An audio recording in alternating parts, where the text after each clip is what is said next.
نے پوچھی ہے امامت کی حقیقت مجھ سے۔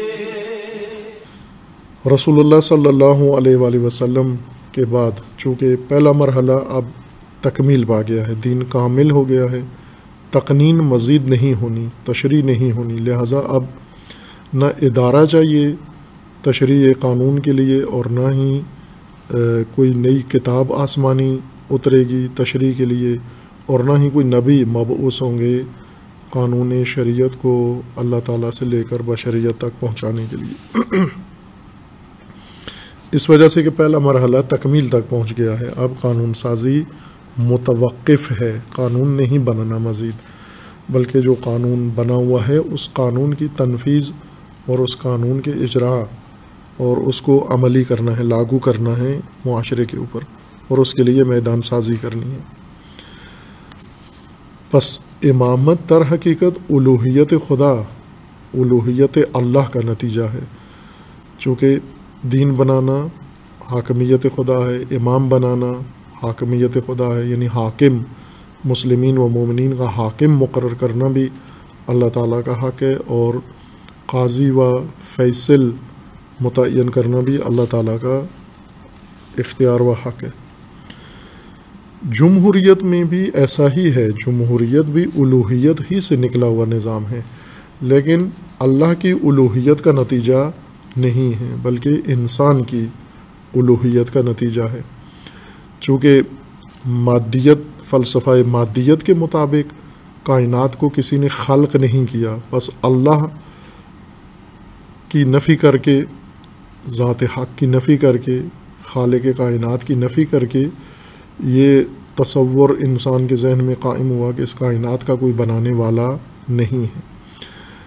اور کائنات کے اندر جتنے موجودات ہیں، جتنی تفصیلات ہیں، یہ سب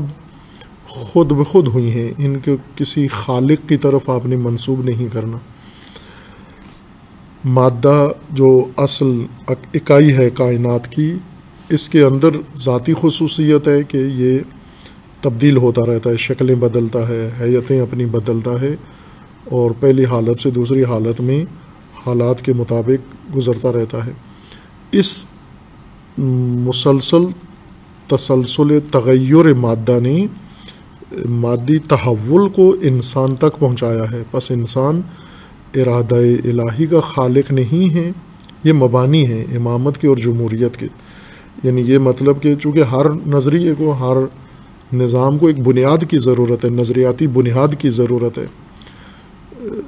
ہر نظام جو بھی دنیا کے اندر موجود ہے اس کے پیچھے ایک نظریہ، اس کے پیچھے ایک اعتقاد، اس کے پیچھے ایک جہان بینی، اس کے پیچھے ایک فلسفہ کار فرما ہے، اور جو لوگ بھی جس نظام کے پیروکار ہیں وہ نہ چاہتے ہوئے بھی در حقیقت اس نظریے کے تابع ہیں اور نظریے کے معتقد ہیں، جس کا نتیجہ نظام کی صورت میں انہوں نے اپنایا ہوا ہے۔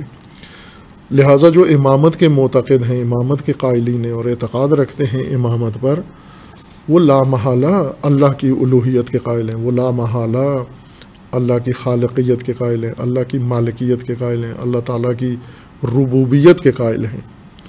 چونکہ اگر اللہ تعالیٰ کی ربوبیت کے قائل نہ ہوں نعوذ باللہ، تو امامت تک بات پہنچتی ہی نہیں ہے، سرے سے بات کا رخ امامت کی طرف آتا ہی نہیں ہے اگر اللہ تعالیٰ کی الوہیت کو مد نظر نہ رکھا جائے۔ پس امامت کے مبانی میں سے پہلا مبنا لا الہ الا اللہ ہے، اللہ تعالیٰ کی الوہیت اور اللہ تعالیٰ کی حاکمیت۔ اسی طرح جمہوریت کا بھی مبنا ہے، اس کی بھی نظریاتی بنیادیں ہیں، اور وہ نظریاتی بنیادیں یہ ہیں کہ انسان کے اوپر اللہ کا ارادہ حکم فرما نہیں ہے، بلکہ انسان کا ارادہ انسان کے اوپر حکم فرما ہے۔ کیوں اللہ کا ارادہ انسان کے اوپر حاکم نہیں ہے؟ چونکہ جمہوریت اس مبنا کے اوپر استوار ہے کہ کائنات کا کوئی خالق نہیں ہے، انسان کا کوئی خالق نہیں ہے، انسان مادی تغیر کا نتیجہ ہے، مادیت کا نتیجہ ہے، اور اس مادی کائنات کے اندر، اس جسمانی کائنات کے اندر انسان برتر ہے، انسان وجودی لحاظ سے اور انسان اپنی ذات کے لحاظ سے دیگر تمام مخلوقات و موجودات کے اوپر برتری رکھتا ہے۔ بس اس کائنات میں ان کا نظریہ یہ ہے کہ کائنات کا کوئی بنانے والا نہیں ہے، انکار کرتے ہیں، انسان کا بھی کوئی بنانے والا نہیں ہے، اور انسان و کائنات ہر دو مادی تغیر کا نتیجہ ہیں۔ مادی تغیر میں سب سے زیادہ ارتقاء انسان نے کیا ہے، چونکہ انسان کو برتری مادی حاصل ہے دیگر اجزاء کائنات پر، بس اس وجہ سے حاکمیت زمین انسان کی ہے، اصل حاکمیت انسان کی ہے، اور حاکمیت انسان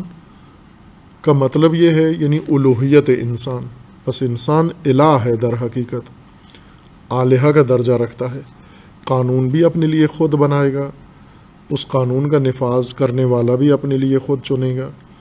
اور اس قانون کی خلاف ورزی کی صورت میں فیصلے کرنے والا بھی انسان ہی کے ارادے سے منتخب ہوگا۔ اب یہ چونکہ انسان کو حق دیا گیا ہے، اور انسان کو یعنی مادی فلسفہ کے مطابق اللہ تعالیٰ کی ذات کی نفی کر دی، کہا گیا کہ نعوذ باللہ کائنات کا کوئی خالق و مالک نہیں ہے، رب کائنات نہیں ہے، اور کائنات میں تنہا ذی ارادہ ہستی انسان ہے، پس انسان کی الوہیت کے قائل ہیں اللہ کی الوہیت کی نفی کر کے۔ حاکمیت انسان میں تینوں حاکمیت کے شعبے انسان کے سپرد کر دیے، کہا کہ یہ حق انسان ہے، اختیار انسان ہے، انسان کے علاوہ کوئی اور اس کے لیے نہ قانون بنا سکتا ہے، نہ اس کے لیے امام و پیشوا و حاکم چن سکتا ہے، اور نہ ہی قانون شکنی کی صورت میں اس کے لیے کوئی اور ارادہ فیصلے کر سکتا ہے۔ الوہیت انسان اور الوہیت اللہ یہ دو مبنا ہیں دو نظاموں کے لیے، امامت اور جمہوریت کے لیے۔ اگر کوئی شخص مبنا اور رکھتا ہو اور نظریہ نظام کے متعلق اس کا کوئی اور ہو، مثلا جیسا ہے ابھی، اور قرآن کریم نے سورہ مبارکہ نساء میں اس تضاد کی نشاندہی کی ہے، اور فرمایا ہے کہ کیا آپ نے دیکھے ہیں، آیا 60 کے اندر سورہ مبارکہ نساء میں، کیا آپ نے دیکھے ہیں ایسے لوگ جو اس تضاد کا شکار ہیں کہ ان کا اعتقاد کچھ اور ہے اور حاکمیت میں نظام ان کا کچھ اور ہے۔ مثلا وہ الوہیت اللہ کے بھی قائل ہیں اور حاکمیت طاغوت کے بھی قائل ہیں۔ یہ متضاد طبقہ یا تضاد کا شکار طبقہ آپ نے دیکھا ہے سورہ مبارکہ نساء میں آیا 60، الم تری الی الذین یزعمون انہم آمنوا بما انزل الیک وما انزل من قبلک، کیا آپ نے ایسے دیکھے ہیں، کیا نہیں دیکھے ایسے افراد جن کا گمان یہ ہے کہ یہ مومن ہیں، جو کچھ آپ پر نازل ہوا ہے رسول اللہ صلی اللہ علیہ وآلہ وسلم پر، اور آپ سے پہلے جو کچھ آئین و دستور اللہ کا نازل ہوا ہے یہ اسے مانتے ہیں، ایمان رکھتے ہیں۔ امامت کی حقیقت مجھ سے، حق تجھے